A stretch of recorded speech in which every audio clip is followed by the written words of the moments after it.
Folks, one of my favorite things to do is to find vintage fishing gear out in the wild, whether that's an old dusty tackle box in someone's garage, or maybe it's a rod and reel combo in a leaky old basement, or heck, maybe it's some fishing lures in grandpa's attic, because anybody can go on eBay and go find lures, but isn't it better to find them in their natural habitat? Well, I'll tell you, the one place where you can find stuff like that is estate sales. And this week, we're gonna take a look at some recent estate sale finds.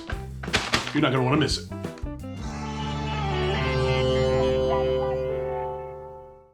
So we're gonna jazz up this video a little bit by not only looking to see what I bought here, but also learning the history of these lures, what they're worth, and then putting them on the water, see if they still catch fish. So a lot of people ask me, why don't you film at estate sales? Well, this isn't exactly American Pickers. I don't have the luxury of having the place to myself and really taking my time and enjoying the pick and looking through them and talking about the history and all that.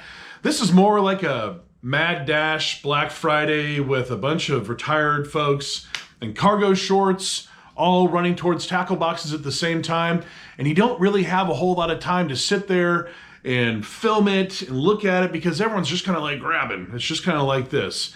And quite frankly, it's got to the point where a few years ago, I really enjoyed going to these estate sales, especially on day one, where you can find all the really fun stuff.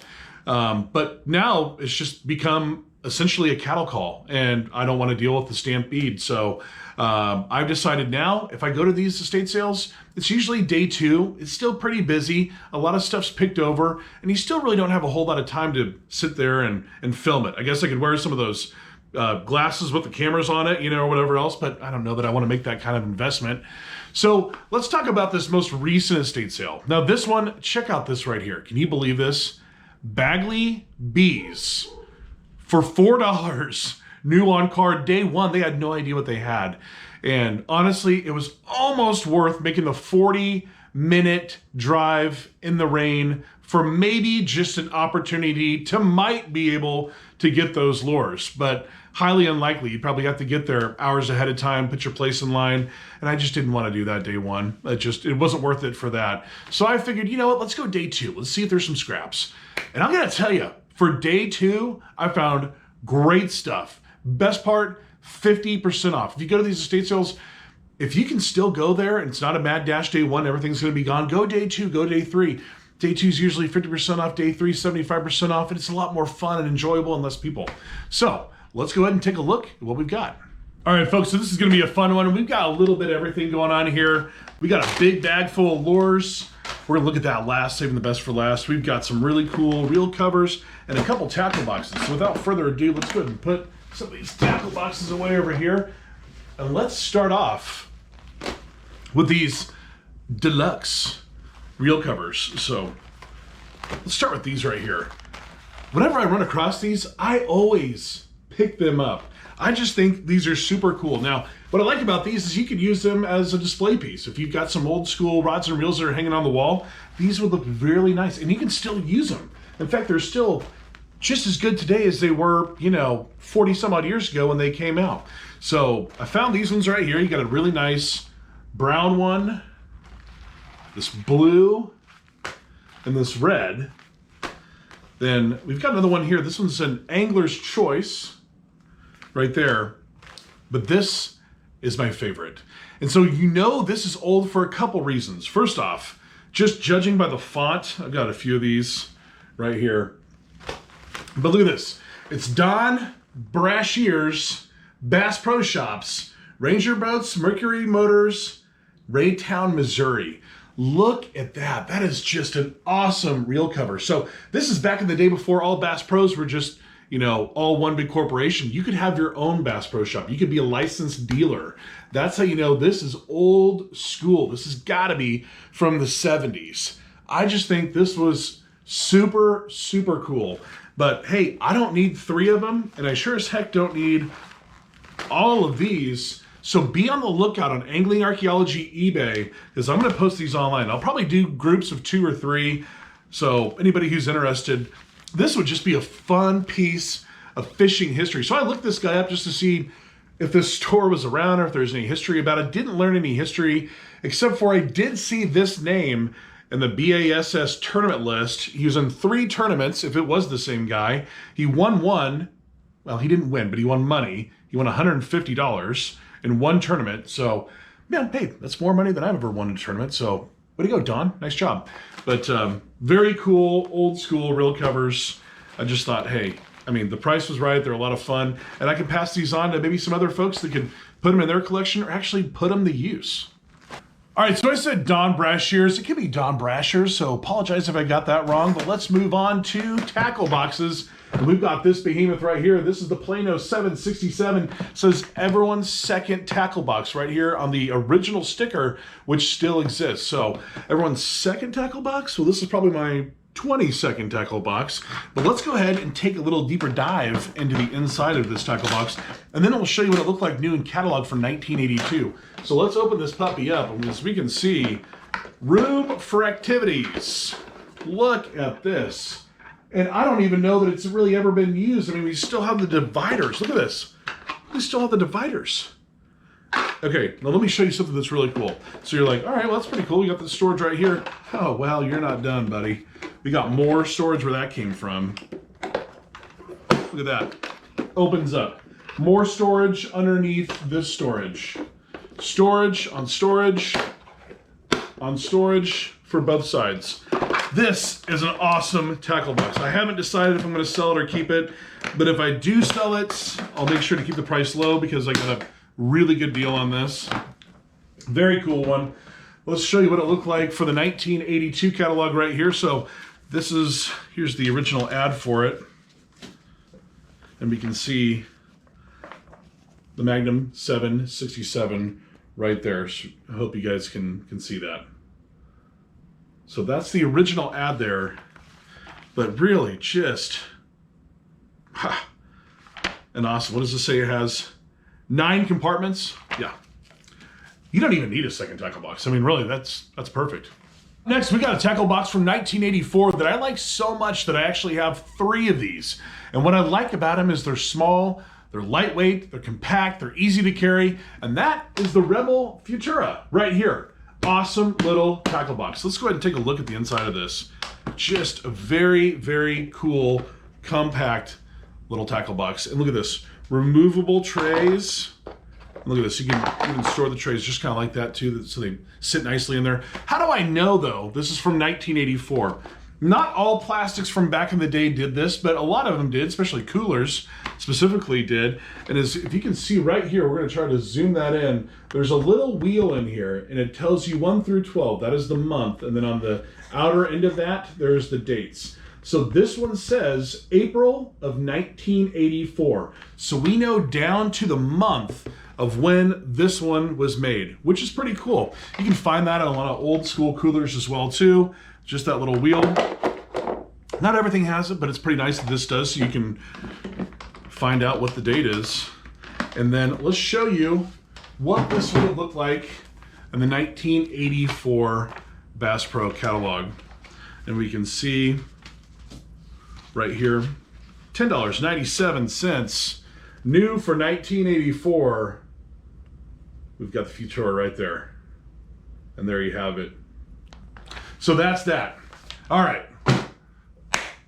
Now we've seen the reel bags, we've seen the tackle boxes.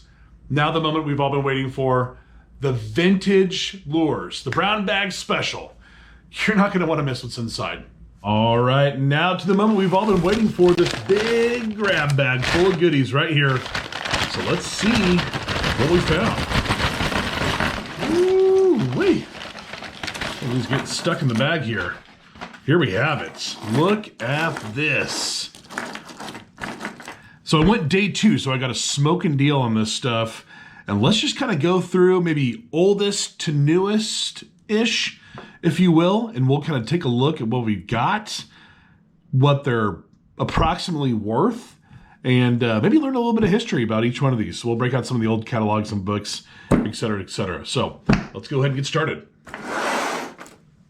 All right, let's go ahead and kick it off with the oldest and by far my favorite of all the lures that I got at this estate sale, and that is none other than this Heddon Baby Lucky 13. We can see where it says Baby Lucky 13 here at the bottom. And look at this incredible frog scale pattern right there. So how do we know this is old? Well, the first giveaway is obviously we see the lip is chipped and it's a wooden lure. That is the first way we know it's old. Second, look at these eyes. What's different about these eyes? These are glass tack eyes right here. We know that is old. And so let's go and learn a little bit about the history of this lure. So I'll tell you real quick, I bought this for $5. I cannot believe so many people overlooked this lure, considering I went on day 2, okay? And it was still sitting there, $5. Did I do a good job? Well, I guess we'll find out here in just a second. But let's learn about the history real quick. And so what we have here is a book by Carl F. Lucky. It's called Old Fishing Lures and Tackle. I found this on eBay for under $10. This is an awesome resource guide. I highly suggest if you collect old lures, get something like this so you can learn the history of this stuff. So I have this marked to the Heddon Lucky 13 page. And so if we see over here, it says that the Lucky 13 preceded the Wiggle King. Okay, it was a very similar lure. And by 1920, it had 2 sizes. By 27, it had all these different variations below. We have the junior, the baby, the regular, classic, etc. Then it goes on to the colors and finishes. We see right here, we have one that is a frog scale finish. So we have that right there. But so how do we know it's old though? Well, one thing that I do know is that they stopped making glass eyes for Heddon lures sometime in the early 1950s, approximately 53-ish. Now, a Heddon expert can probably challenge me on that if they know something a little different, but I'm pretty sure sometime around 1953 is when they stopped making these glass eyes. Another thing we see here in the book, which is interesting, is that Heddon began making Lucky 13s in plastic sometime in the 1950s. So right away, we know this lure is either early 50s or maybe 40s or before. So sometime in the 40s or early 50s, that's when this lure came out. So what is this lure worth? Well, these are kind of all over the board. They're not, you're not winning the lottery by picking one of these up for $5. This one's got a little wear and tear. If it was in mint condition in the box, you're probably going to see some higher prices. We've seen go anywhere between $5 to $35. This particular lure right here, I would say this one's probably worth realistically around $10. It's probably, so hey, I got it for half off. And it's a really fun, historic, cool lure that you can put in the collection, and it just looks nice. It's just a really cool, eye-popping looking lure. Literally eye-popping. Look at the glass eye there. So, thought that was a lot of fun there. So, there is the Lucky 13. That's the first one from the estate sale that I got. All right, we've got another fun oldie but goodie from Heddon, and that's this unusual lure right here. And this one is one you may not have seen before. It's called the Heddon Tadpolly Spook. And spook is simply just referring to the plastic of the lure. And if you've never seen the action of one of these in the water, it is absolutely crazy. Let's go back to this book right here so we can learn the history of this lure. So, the tadpolly first emerges on the scene around 1918. And we're going to see a couple differences from the original one to the Spook series that came out here in 1952. So if we have a little pin here that we can kind of mark what the difference is in case you run across these at estate sales. So we'll notice these original ones right here. You'll see that they have eyes right here on the end of them. These ones do not have that. Also, slightly different front end where you do the tie on. As we move on a little bit as well too, we see that there's some other ones later on, late 20s, I think into the early 1940s, that have this metal lip right here. Still have the eyes that we have right here, but we have 2 different styles of metal lip. We have the heart-shaped right here, and you can see a tiny heart right there, and this one is the apple shape. Okay, then the lure that we have right here, this is the Spook version of it, and it basically is just talking about how this is the plastic version coming out in 1952, as we can see from these ads from 1952. So that's what this would have looked like. Just a very funky, cool little lure, and we'll also show you some other ads. So what is this lure worth? Well, honestly, one in this condition, you can see this has been fished. It's beat up a little bit. It's got some bruises. It might be able to clean up a little bit. But what's great about that is that you can collect it and you can cast it. It's not one that you need to be really scared to lose. This one probably is worth somewhere around the $5 range. I'm going to keep it in the collection, but I'll just go ahead and tell you right now, I spent, I think, $3 on it, if that, maybe $2.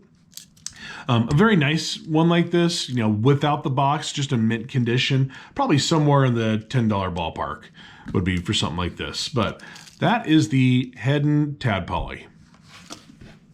Another quick note I'm going to show you real fast. There is other lures that look like the Tadpolly, like this one right here, this Keen Knight from way back when. So be mindful when you're out there looking at garage sales and estate sales. If it says Heddon on the bottom, you know it's Heddon, okay? Or if it's an older one, you're gonna know that it has the little eyes right here or the metal lip. But there's some other brands that are very rare that have the exact same style and look as this type of lure. So just be on the lookout for that. Just, you know, you might fall into something pretty rare and pretty cool. All right, up next, we've got some lures from one of my favorite companies, and that is none other than Rebel right here. And we have 3 really nice examples of the Super R. We've got a couple teeny R's, and then we've got a wee R right here. So we're gonna look through all of these. So let's go ahead and start over here, and let's take a look at these. So these 2, I bought them for $2. I splurged on this one, bought this one for $3. Big money. But that one looks like it's never, ever been fished. So let's just take a look at this lure. Just absolutely incredible. And how we know this is 70s is because this craw pattern was very popular back in the day, but just a very, very nice example of a Super R, which is essentially a deeper diving humpback crankbait right there. We've got these other 2 right here. We got these teeny ones right here, and these are awesome. You can tell by the time when these came out, these have got to be late 70s, early 80s, only because they have the lifelike printing on the side. And they came out with that sometime around 1979-ish for Rebel. And we're going to take a look at some of those in the catalog. But really nice craw pattern right there. Cool example of that. And then we've got this one right here, which is this just incredible silver finish right here. Kind of a, looks like maybe a trout pattern, if you will, or I don't know if that's trout or if that's more of a crappie, or I'm not sure with the dots. It's kind of throwing me for a little bit of a loop there, but either way, very cool, neat little pattern right there. Let's go ahead and take a look at the catalog real quick, just so you can kind of see an example of some of these. So let's start right here with the 1974 Bass Pro catalog, and we see right here the new Super R. So we see this is new for 74. So we can see, here's the example of what that would have looked like. And if you haven't seen my latest video about this 1974 catalog, go check that out. Just came out a little bit ago, so that'll be a fun one for you guys to review the entire catalog. But here's the Super R. Basically just said what I was telling you is that this is a bigger version or a deeper diver version of the humpback. So very cool. Big bass version is what they say there. So there's that. Now let's look at some of these other ones. So let's go to 1977, okay? We're looking at the 1977 catalog. Okay, so we have the Super R. You can tell right away, this craw pattern, this color, very popular for that time period, okay? Also, built-in rattle, awesome. These are great crankbaits. And really, for $2 a piece, put them in your tackle box. They're great. They're gonna work just as good today as they ever have. Here's some of the colored chart right here for 1977. All right, now let's move over to 1979, and this is where we get to see some of the craw patterns. So right away, we see this, look at this. This is the craw pattern that I just showed you right here. So there you have it. There is that craw pattern. Very cool. And we can see, and these are exciting new colors for 79. See, there's that. Then we also have this color as well. This is probably perch or something like that, but another very cool color. Oh, you know what? Right here. Boom, here it is. Perch. There you have it. So there it is. Real quick, what are these worth? Okay, well, I bought these for $2 a piece. It's probably about what they're worth, is about $2 a piece. Maybe if you have a mint one in box, this is gonna bring a little bit more, maybe, you know, $5, $10, something like that. These ones actually might bring a little bit more with these lifelike printed on patterns like that. So these are anywhere between, you know, $2 to $20, depending on, you know, what style of lure it is, the condition that it's in, does it have a box, etc. So you might get a few more bucks for these printed on patterns than you would for these, but still, if you can find these in a state sale for $2 a piece, don't be scared to pick them up. I mean, anytime you can get a vintage crankbait for around $2, that's a heck of a deal. I mean, you can't even buy a McDonald's cheeseburger for that. So why not pick one up to throw in your tackle box and go fishing with it? And then you're not so scared to lose it because you know that they're out there. And if you can find them in a state sale for $2, even better, because even if you bought them for $2 on eBay, there's probably $3 or $4 in shipping. So you're really paying like $7 for it. So I would say pick that up every single time. Anything over that, 4 or 5, I don't know. Be a little wary about that. Make sure they're in pretty good condition if you're gonna do something like that. Next, we've got two different lure manufacturers making two extremely similar styles of lures. And so we've got two right here from Rogers. Very excited to have these because I just don't see these as much as I see the Big O. Now, if you're looking at these at a quick glance, you're like, what's the difference? They look exactly the same. Well, they are very similar. We're actually gonna take a look at a catalog here and I'm gonna show you what I'm talking about. But how do you know what you got? Well, obviously right here, Big O by Cordell. So you know this is a Cordell Big O. And wow, do they not play off each other or what? Almost identical to what the Big O did. It says Big Jim made by Rogers right here. Very cool. You can kind of tell by the eyes too. It looks like the eyes kind of pop out a little bit more, I think, in my opinion, on the Big Jim. This is more just kind of a rounded, this is just kind of a dot. They've got subtle differences, but man, they are very, very similar in style. So let's go ahead and take a look at 1974. And so we've got this ad here, and if you watch my last video about the 1974 catalog, you go over this ad. It's a little difficult to read. I could have done a little bit better job on the layout here, but it says here that the Big Jim was designed by national bass champion Jim Rogers and Billy Westmoreland. Billy, the man who made the original Big O famous, says he likes the Big Jim even better because it runs true every cast. Lifelike action, high flotation, and a noisy rattle makes this bait irresistible to bass. Okay, so the guy that kind of made Big O famous collaborated to make this lure. So no shock. I mean, really, we're kind of comparing apples to apples here. I mean, look at this. Very, very similar style lure. Big Jim, Big O. Now let's go over here to the Big O. And here's the ad for 1974. And look at this. Okay, so it's talking about, it's the #1 selling lure in 1973. Over 1 million of these Big O's were sold. And a year before, you couldn't even find it. In fact, back then you had to rent them basically for hundreds of dollars. And so it's no shock this is such a popular lure. But it's not just that. I mean, look at this. You know, you have the Big B. I mean, other manufacturers are really kind of jumping on to make this fat-bodied style crankbait look. So that's what we have here. So what are these things worth? Well, another one of these type of deals where they're kind of all over the board, you know, kind of depends on the color for this one and the rarity, I guess, if you will. So they're, you know, anywhere between $1.25 all the way up to 13, 14 bucks. Maybe if you have one new in box, it's going to be worth a little bit more than that. But I think I spent, I don't even know what I spent on these. I think $2 a piece, maybe $3 a piece. But I'm okay with that because these are fishing lures, meaning that I can actually take these out of the tackle box and go fish with it and not be scared to lose it. And it still looks good in the collection. Now, this Big O right here.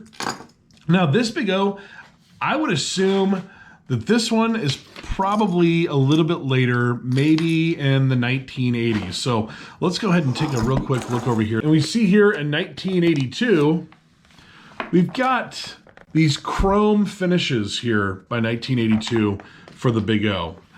And that leads me to believe that this lure is probably sometime in the early 80s that this one came out.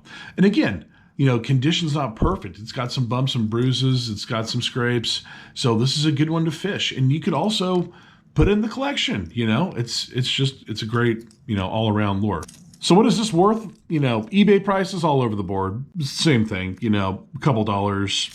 I think I got this one for $2, which I gotta tell you, anytime you can find any crankbait for $2 or $3, pick it up, especially if it's vintage. So, yeah, and it's just got, listen to that rattle.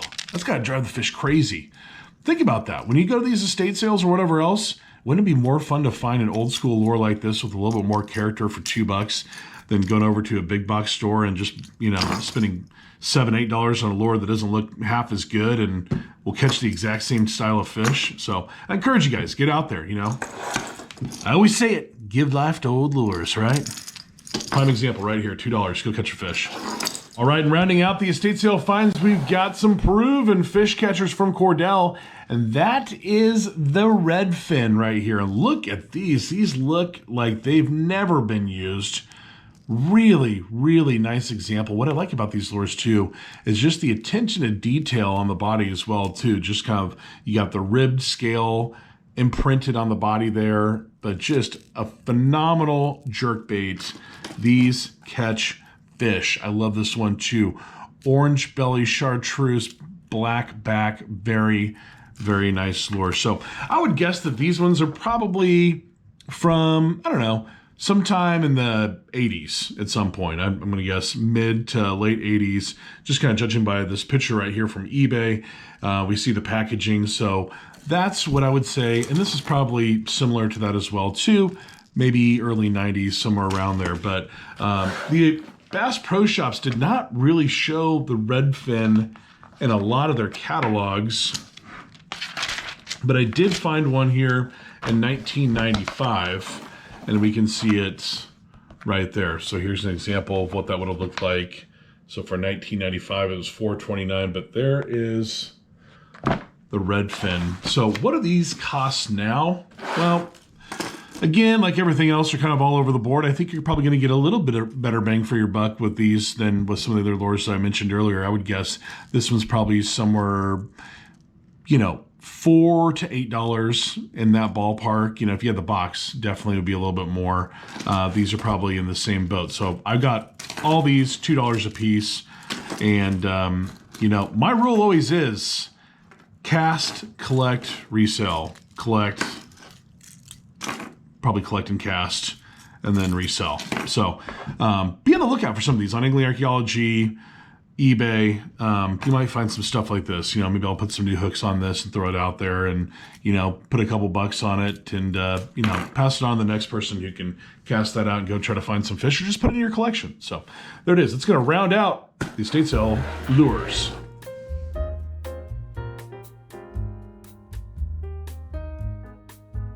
All right, it's first thing in the morning. Let's go ahead and kick it off with topwater. And let's try this old school wooden. That's right, it's wooden. That's how you know it's old. And even more how you know it's old, it's glass eye. And this is a Heddon Baby Lucky 13. Okay, so just a little pop and lure. This is the perfect time of day for it. Let's go ahead and toss it out. I'm sure a lot of folks are like, are you crazy? Why are you throwing that? Well, I am crazy. And why not? Of course. Get a freaking nest. First cast. This. Look at this debacle. All right, I'm not even gonna retie. I'm just gonna only cast at a certain length.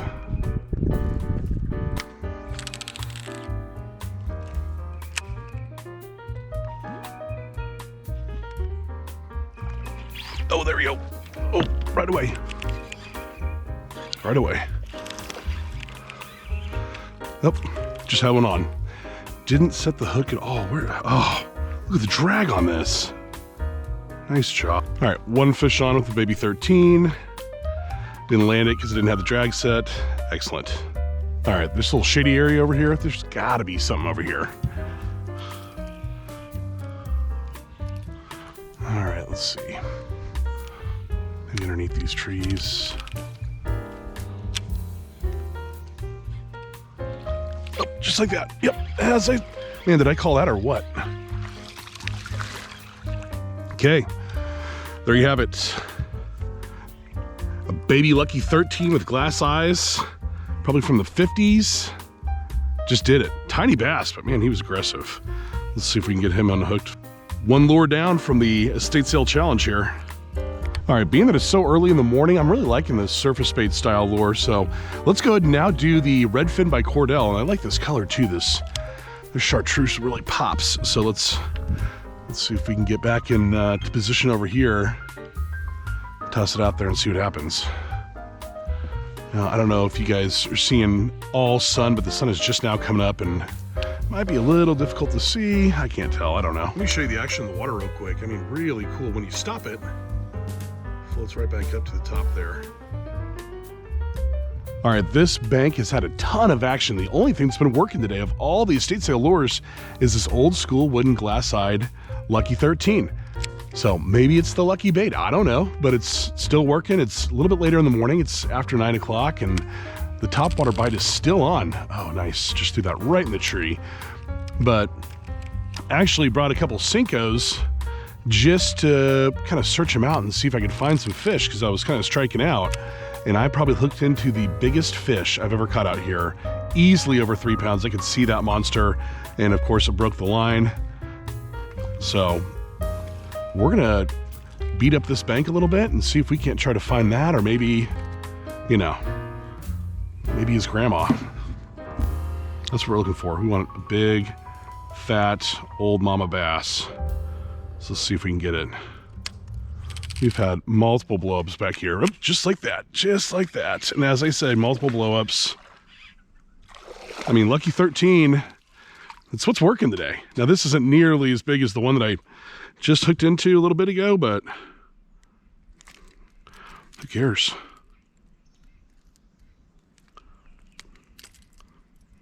Boom, there you have it, little baby. Come on, go tell your grandma. Let's get that big bass. I'm gonna tell you, heading for the win today, so far. All right, so far today, they really like the surface stuff, so we're gonna go back to this Cordell and see if that'll work. We'll see. I don't know.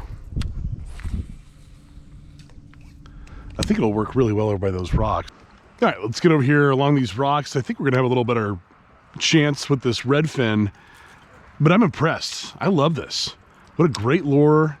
Awesome action. Today they are all on the surface. So I think this is perfect. Let's just kick it out there and see if we can find something.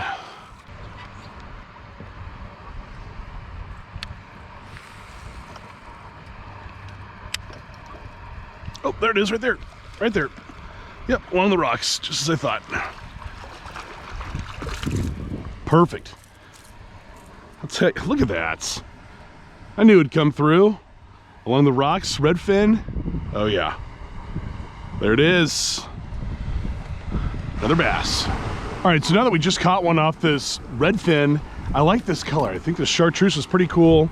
And I think they're not gonna be quite as picky along these rocks. So let's go ahead and pick up old Big Jim again. Let's see what old Jimmy can do. Move over Rover and let Jimmy take over. But let's toss it out there, see if we can't find a little something something. All right, let's show you the Big Jim action in the water. Which is really nice. There you have it, folks. I know there's a lot of stuff in there, but you get the gist. It's a pretty good drop off there. I think it's square bills. A good choice, good as anything. You never know. I mean, it's really, really clear water. So, I guess it depends on how picky or finicky they are, because they could see this and be like, I don't know what that is and I don't want it.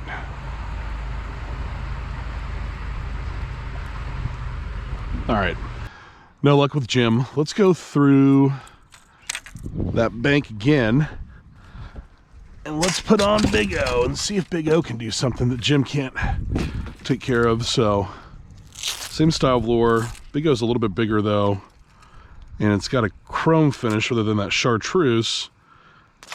So we'll see if that makes a difference. But here's what we're working with. You can see the chrome right there. So let's go ahead and let's work that bank one more time. All right, here's the Big O, and here's what it looks like in the water. So very similar to the Big Jim.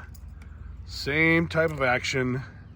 So this is a good apples to apples comparison, good head-to-head matchup there. So we can really see if it's just the color or what is it that they want. But I think this one probably will have a little better opportunity for catching fish than the Big Jim, only because of the color.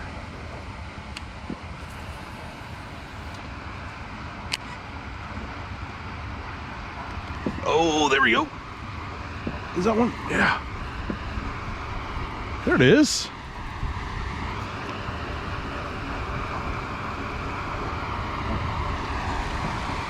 Big O does it.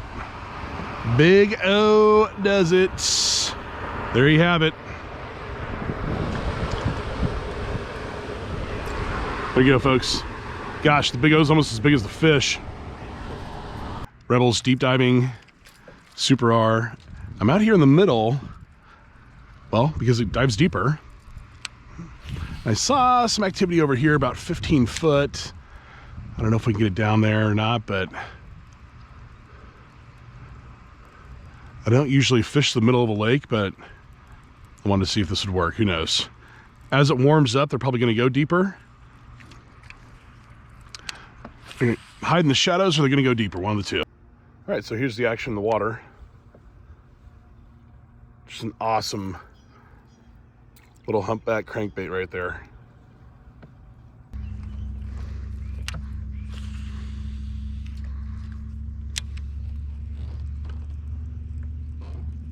Oh, there we go. Nice. Okay. That shouldn't even count. That fish is the same size as the lure. Wow. Well, at least it works. All right, we're gonna head back to the boat ramp, but before we call it quits, we're gonna try to catch something on the tadpole. It's just such a quirky, fun little lure. It'd be awesome if we could just catch something on that. We've pretty much caught something on about everything from the estate sale, at least type of lure. Topwater, crankbait, jerkbait. I guess we could call the tadpole a crankbait, but it's a pretty goofy one at that.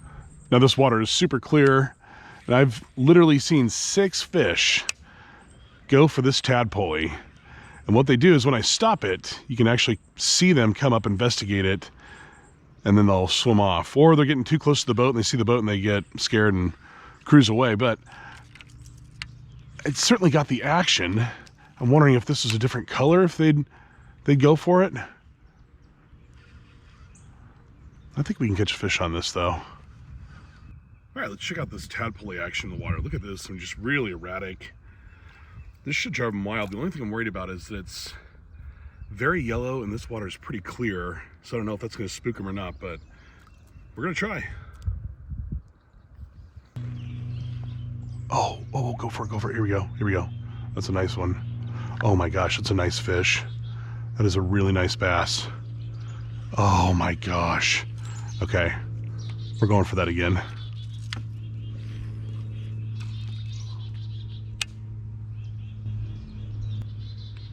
Oh wow, yeah, that's a good 2-pounder probably. Yeah, we're turning around. We're gonna turn around. We're gonna go for that again. All right, I saw a 2-pound bass just come up to this thing a little bit ago. You can see it clear as day in the water. I'm trying to cast to it. So this is one of my topwater rods because it's got braid on it. So it's not casting too well with this thing. There we go. That's where I need to go.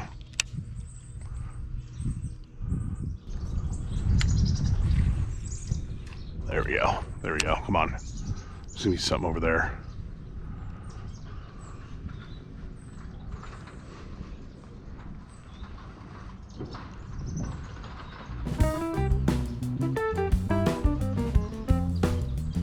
There we go. There it is. There's something right there. Oh, that's not the fish we wanted, but it's the fish we got. So there you go. Tadpole does it. I knew it'd catch it. Something. There we go. Gosh, another baby. There's such a huge bass over there following this thing, but you know what? It's fine. We caught a bass on a tadpole. This lure's probably 50 plus years old. Yeah, I'll take it. I gotta tell you, what a fun day on the water. Anytime that you can catch bass on vintage lures, that's always an awesome day. So I hope that encourages you to get out to those estate sales, garage sales, and go find those old school lures and give life to old lures. Don't be scared to fish them. Just because they're wooden with glass eyes doesn't mean they're not going to catch bass, because they will. They're working just as good today as they did 50, 60, 70 plus odd years ago. Maybe be a little more careful and don't throw them in the trees, but have fun with them. That's what it's all about. Cast, collect, resell. That's what these lures are for. They're fun. And so that's going to do it for this episode of Angling Archaeology, where we unearth the good old days. I want to thank you all for watching, liking, and subscribing. If you haven't done so already, please do like and subscribe. It does help me out quite a bit. Until next time, folks, we'll see you on the water. Thanks for watching Angling Archaeology, where we unearth the good old days. Don't forget to like and subscribe.